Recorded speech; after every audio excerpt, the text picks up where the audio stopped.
Les vidéos précédentes ont parlé des espaces hyper sécurisés dans lesquels se déroulent les Jeux Olympiques et ont pris l'exemple de Londres et de Paris. Aujourd'hui, je voudrais voir comment nous en sommes arrivés là.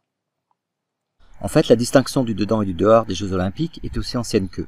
Les premiers Jeux à Olympie en 776 avant Jésus-Christ se sont déroulés dans un espace sacré, et sacré veut dire séparé.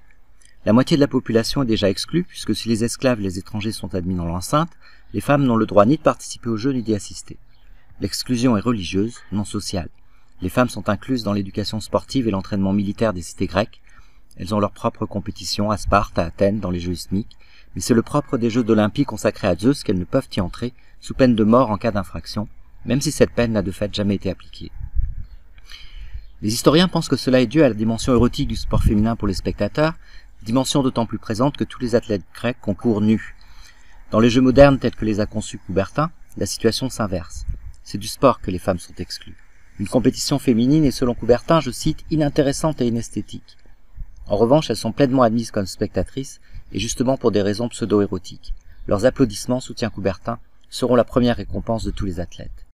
Il faudra attendre 1928 pour que les femmes soient admises aux Jeux Olympiques. Elles ne sont encore que 20% à Montréal en 1976, et la parité n'est vraiment atteinte, non pas à Paris, comme l'a dit Emmanuel Macron, mais à Tokyo en 2020. Autrement dit, la sacralisation des Jeux, la séparation de leur intérieur et de leur extérieur, ne repose plus sur les mêmes bases. Elle n'est plus religieuse et elle n'est plus genrée. Quelles sont alors ces bases? Si nous revenons à l'origine des Jeux modernes, bien plus multiples que dans sa version officielle, on peut différencier trois types de sacralisation. La sacralisation de la nation grecque, promue par la Grèce elle-même dès le milieu du XIXe siècle, le pays entendant affirmer sa place en Europe et ravivant sa grande période antique. Et c'est ainsi que sont organisés des Jeux à Athènes dès 1870, qui ont attiré 30 000 spectateurs. La deuxième sacralisation est celle du sport, et son origine est anglaise. William Penny Brooks s'est ainsi appuyé sur l'aristocratie de son pays, à laquelle on doit toute la valorisation du sport à partir du XVIIIe siècle, et en référence à l'Antiquité grecque, pour organiser des Jeux olympiques anglais dès 1866. La troisième sacralisation, celle que l'on doit à Coubertin, lequel s'est très fortement inspiré de Brooks avant de tout faire pour qu'on l'oublie, est en apparence celle du sport. Mais l'idée de Coubertin était bien celle d'une manifestation sportive qui s'appuie sur le succès des expositions universelles, lesquelles étaient dévouées au développement technologique et industriel. Les premiers Jeux français, entendés ainsi en 1900, s'appuyaient sur l'exposition universelle parisienne et la concurrençaient. Lier les Jeux à une grande célébration de l'économie des pays industriels et coloniaux, en premier lieu la France, c'était bien l'idée de Coubertin, également pour concurrencer les Jeux grecs, qui ont connu un grand succès en 1896 et à nouveau en 1906, mais qui n'ont finalement pas résisté à la stratégie coubertienne. Le modèle Coubertin a triomphé, et cela justement parce qu'il s'appuyait sur une dynamique bien plus forte que celle de l'histoire de la Grèce et que celle du sport, à savoir la dynamique économique. C'est donc l'articulation du sport au commerce, et le soutien du sport par l'industrie, qui l'a emporté. Comme le dit un spécialiste des Jeux Olympiques, Marc Perelman, les Jeux Olympiques sont bien là pour tenter de donner un sens à des valeurs qui sont celles de l'économie libérale. D'un côté la réussite individuelle par l'effort, de l'autre la concurrence pacifique entre les nations. La rivalité fraternelle se substitue à la guerre, pour parler comme Coubertin. Il nous reste alors une dernière étape à souligner pour comprendre comment nous en sommes arrivés aux enceintes sécurisées des JO de Londres ou de Paris, et c'est l'étape du tournant néolibéral. Dès 1960, lors des Jeux Olympiques de Rome, naît l'idée que les Jeux pourraient se financer tout seuls grâce à une ressource nouvelle, celle des droits télévisés. Cette ressource en entraîne d'autres. La télévision permet de transformer les Jeux Olympiques en exposition universelle à diffusion véritablement mondiale, où les entreprises sponsors peuvent bénéficier d'une immense publicité, à condition de payer le droit de figurer à l'intérieur de l'enceinte. Les JO, qui étaient déjà un sanctuaire du commerce, sont alors de plus en plus configurés pour devenir avant tout un vaste spectacle, où l'économie libérale se mire elle-même et se fait voir par tous à distance. Sous l'égide du CIO, qui mettra progressivement la main sur les droits télévisés et les ressources du sponsoring, les Jeux deviennent une vaste entreprise à but lucratif, d'autant plus assurée de son profit que les dépenses sont toujours en grande partie prises en charge par les fonds publics du pays hôte. C'est sous la domination de Juan Antonio Samaranch, qui fut ministre des Sports sous Franco avant d'être président du Comité international olympique de 1980 à 2001, que les Jeux effectuent ce tournant néolibéral. Les athlètes, auparavant amateurs, deviennent en grande partie des professionnels de façon à assurer la qualité d'un spectacle diffusé mondialement. Mais ce qui doit être avant tout diffusé, ce sont les marques, au moment où celles-ci, comme l'a montré Naomi Klein dans nos logos, tentent de donner naissance à leurs produits en se focalisant sur leur image, quitte à ce qu'elle n'ait rien à voir avec leurs produits. De ce point de vue, les valeurs de compétition du sport sont évidemment idéales. Les Jeux eux-mêmes deviennent une marque. La charte olympique de Coubertin indiquait l'emploi du drapeau, de la flamme, du symbole et de la devise olympique ne peut donner lieu à des opérations de nature commerciale. Et Samaranch y ajoute 4 mots, sauf pour le CIO. Alors même que les manifestations sont interdites à l'intérieur de l'enceinte, le terme de manifestation est omniprésent dans la charte olympique pour donner en fait un cadre à toutes les manifestations commerciales organisées par le CIO et les sponsors dans le cadre des Jeux. Les Jeux olympiques de Los Angeles en 1984 incarnent ce tournant résolu vers une spectacularisation du sport entièrement dévouée à autre chose, à savoir la promotion télévisuelle des grandes marques mondiales. Ainsi les Jeux de 1996, après l'éviction de la candidature d'Athènes qui entendait célébrer le centenaire des Jeux modernes, tels que la Grèce les avait organisés en 1896, ont lieu à Atlanta et la référence à l'Antiquité est effacée par la référence aux marques. Les Américains renommeront ces Jeux les Jeux Coca-Cola. Depuis, les Jeux Olympiques continuent en se conformant au même modèle. Promesse d'autofinancement, profit énorme du CIO et dette publique des villes et des États hôtes. Je consacrerai une autre vidéo à ce modèle économique. Ce que je veux souligner ici, c'est que le tournant néolibéral est aussi un tournant autoritaire. En lui-même, et ses théoriciens Milton Friedman, Friedrich Hayek le savaient bien, le néolibéralisme ne peut pas reposer sur la démocratie, et cela tout simplement parce qu'il ne vise pas l'amélioration de la société. Son but, c'est de maintenir le profit des entreprises, et surtout dans une période où la productivité est en berne. Il repose donc d'une part sur la déréglementation, donc la destruction des acquis sociaux comme des barrières juridiques nationales ou internationales limitant l'activité des entreprises, d'un autre sur la privatisation, donc le transfert des fonds publics à des organismes privés. Il ne peut alors vraiment s'imposer, comme l'a montré Naomi Klein dans son ouvrage majeur, La stratégie du choc, montée d'un capitalisme du désastre, que sous la forme d'un gouvernement autoritaire, qui lui-même s'impose à l'occasion d'une crise majeure, brisant les résistances sociales, que cette crise soit économique, qu'elle soit géopolitique et entraîne des actes de terrorisme, ou qu'elle ait pour origine une catastrophe environnementale. Les occasions sont multiples, ce qui n'interdit pas à la stratégie néolibérale de tout faire pour aggraver la crise, ou même pour la provoquer, ou d'une manière militaire, on pense au coup d'État en Amérique du Sud soutenu par la CIA, ou d'une manière économique, on pense à l'action du FMI, qui a laissé des pays s'enfoncer dans la dette avant d'imposer des conditions de redressement.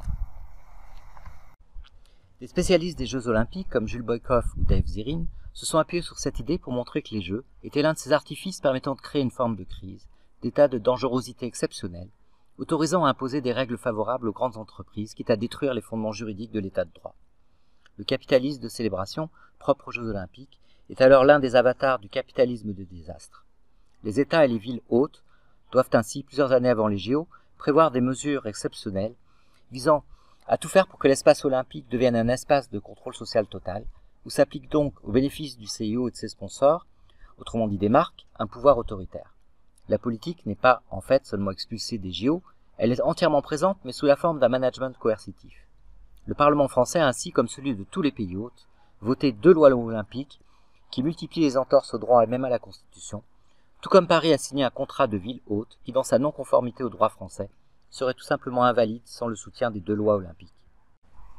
La fiscalité des profits est annulée pour le CIO et pour les marques dans le parc olympique, le code de l'urbanisme est mis entre parenthèses pour permettre l'affichage des marques sur les monuments. Dans le même mouvement, car c'est bien le même mouvement, la liberté d'expression politique est suspendue, de même que la liberté d'aller et de venir.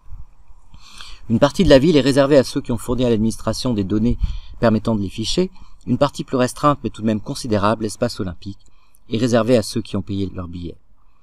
Et les mêmes dispositifs de sécurisation permettent aussi de contrôler l'achat des billets. Un arsenal juridique, policier, militaire est mis au service des Jeux. Les personnes a priori suspectes de pouvoir organiser une opération terroriste, mais aussi une forme quelconque de manifestation politique, sont assignées à résidence, les SDF sont expulsés des rues.